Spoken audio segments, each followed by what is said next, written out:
Magandang araw mga classmates at welcome sa Wikaharian Online World. Ako si Ate Michelle. Ngayong araw mga classmates, itutuloy natin ang pagtalakay sa wastong paggamit ng wikang Filipino. Ayan. Pero syempre bago tayo magsimula, sabayan niyo muna ako sa pag-awit ng ating Kumusta, Kumusta song. Narito na.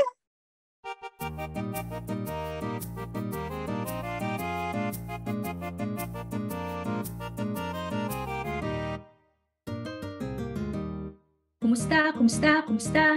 Kumusta kayong lahat? Ako'y tuwang-tuwa, masaya't nagagalak. Tralalalalalalala, tralalalalalalala, tralalalalalalala, tralalalala. Kumusta, kumusta, kumusta? Kumusta kayong lahat? Ako'y tuwang-tuwa, masaya't nagagalak. Tralalalalalalala, tralalalalalalala, tralalalalalalala, tralalalala.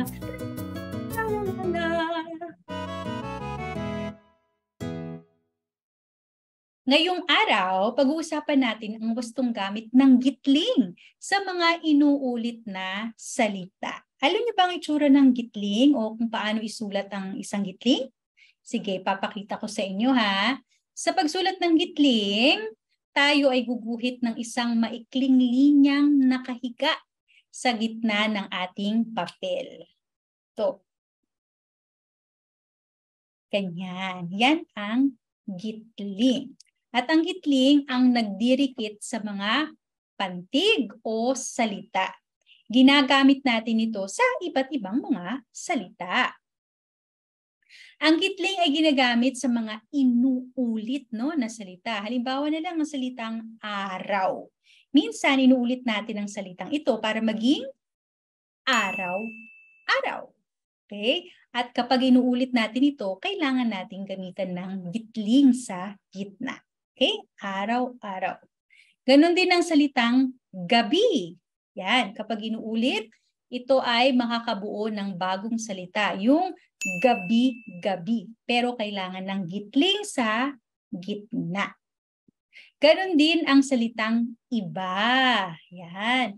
Maaari din nating ulitin upang mabuo ang salitang iba-iba. Okay? May gitling sa gitna. Meron din namang mga inuulit na salita na hindi kailangan ng gitling. Tulad na lang ng mga salitang paru-paro, ala-ala, at dibdib. Yan. Wala kasing salitang paru, ala, at dib. Kaya hindi natin ito kailangan lagyan ng gitling. Yan. Naintindihan niyo ba yan mga classmates? Gagamitin lang natin ng gitling ha kapag mayroong ganong salita. Yung salita na inuulit ay meron talagang ganon. May ibig sabihin. Okay? O ngayon, magsanay tayo ha.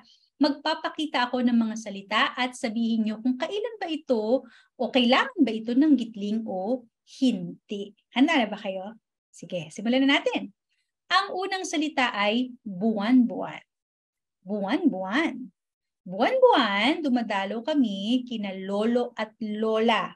Ano ba ang tamang pagsulat sa salitang yan? Letter A, buwan-buwan na walang gitling o buwan-buwan na may gitling sa letter B.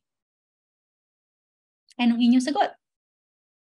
Para sa salitang ito, kailangan natin ng gitling kasi may salitang buwan. Ayan. O, ito naman ang pangalawang salita. Gamu-gamo. Gamu-gamo. Maraming gamu-gamo sa bahay ni na lolo. Yan. Letter A, gamu-gamo, walang gitling. O letter B, gamu-gamo na may gitling. Kailangan bang gamitin ng gitling ito o hindi? Yan. Hindi natin ito gagamitin ng gitling kasi walang salitang gamo. Okay? Isang salita lamang siya, walang gitling. Ang pangatlo at huling salita ay sapin-sapin. Naghanda si Lola ng sapin-sapin. Letter A, sapin-sapin na may gitling o letter B, sapin-sapin na walang gitling. Sa palagay niyo ba may salitang sapin? Tama, may salitang sapin nga. Kaya naman gagamitan natin ito ng gitling. sapin, sapin. Nasagot niyo ba ng tama ang mga tanong? Okay, maaari niyo rin itong ibahagi sa iba pa niyong classmates o mga kapamilya para malaman nila ang tamang paggamit ng gitling. Kaya ngayon naman may ipapaalam ako sa inyong kwento. Kaya awitin na natin ang oras ng kwentuhan song. Narito na!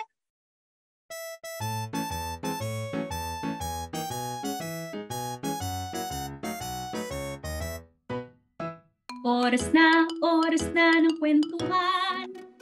Oras na ng kwentuhan.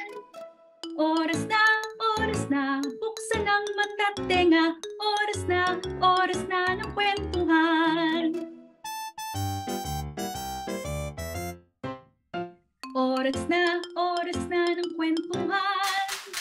Oras na ng kwentuhan. Oras na, buksan ang mata't tenga. Oras na ng kwentuhan.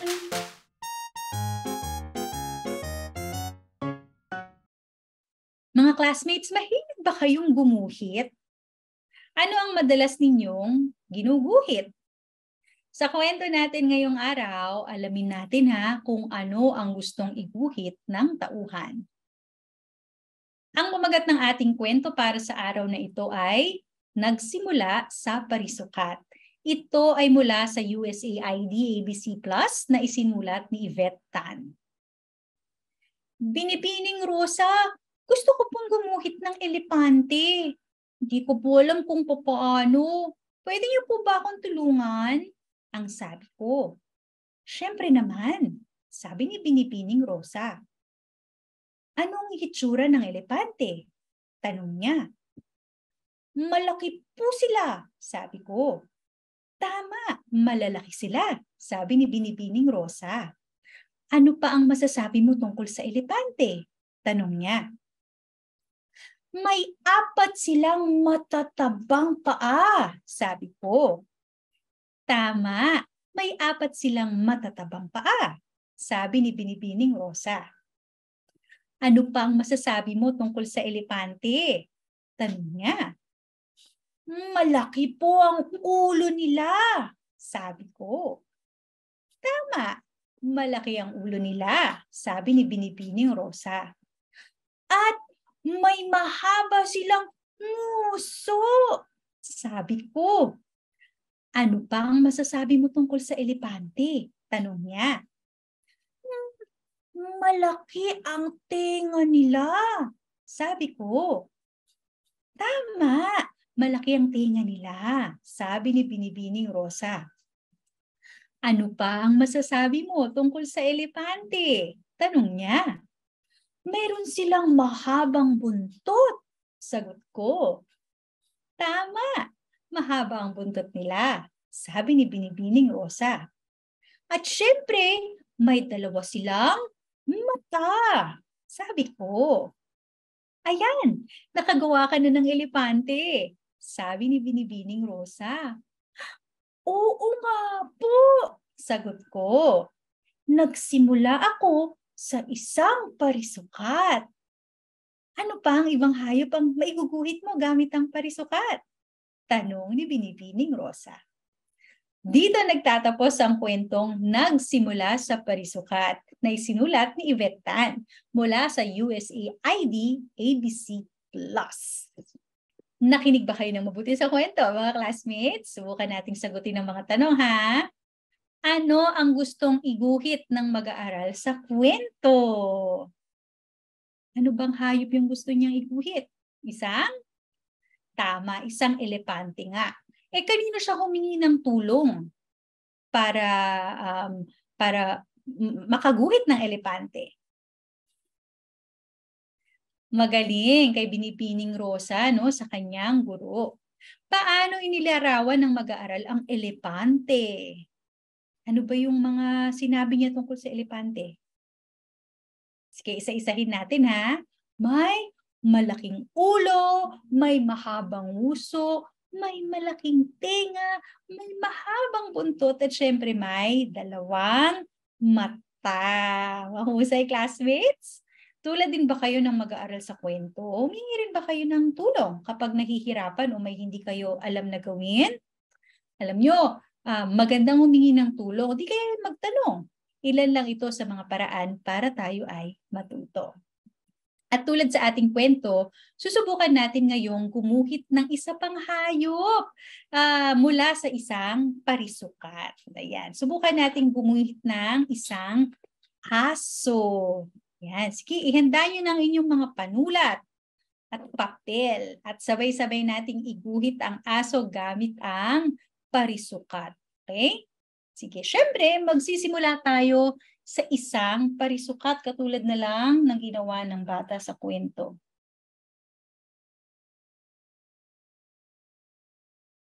Yan, isang parisukat. At ang parisukat na ito ang magiging katawan ng ating aso. Ngayon gawin natin yung ulo ng ating aso. Gawa ulit tayo ng isang parisukat.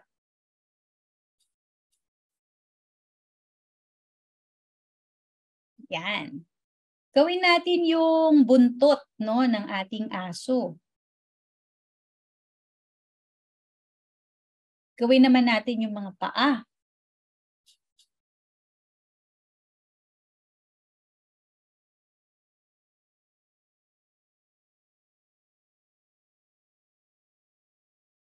Yan. Yung tenga kaya ng aso. Bigyan tayo ng parisukat. Ayun. Gawin natin yung mga mata o yung mata. Yan. Pero syempre, dahil mata, kailangan lagyan natin ng bilog. Yan. Gawin natin yung ilong. Maglagay din tayo ng parisukat. At lagyan natin ng bibig. Ayan! Nakagawa na tayo ng aso. Nagsimula lang din tayo sa isang parisukat. Ayan. O mga classmates, i-share nyo yan ha sa inyong mga kapamilya at sa inyong mga classmates. So, syempre, pwedeng-pwede nyo rin i-share sa amin ang inyong mga gawa. Okay? Tag nyo lang ang Knowledge Channel ha. Ano bang mga ginawa natin ngayong araw, mga classmates? Nalaman natin ang tamang paggamit ng gitling sa mga inulit na salita. Narinig natin ang kwento ng klase ni Binibining Rosa. At syempre gumawa tayo ng ating guhit, no, na aso mula sa isang parisukat. Yan, marami na naman tayong natutuhan at ginawa ngayong araw. At bago tayo tuluyang magpaalam, awitin muna natin ang Wikaharian Song. Narito na!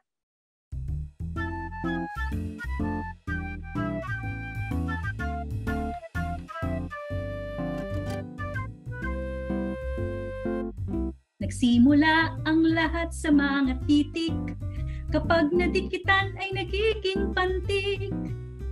Pantig na nagsama, nagiging salita, mga salita na bumubuo ng isang diwa. Umasa, sumulat, bumuo ng salita, pangungusap, talata, bahagi ng wika, pag-aralin silang lahat, bawat isa. At ikaw ay matututo sa pagbasa.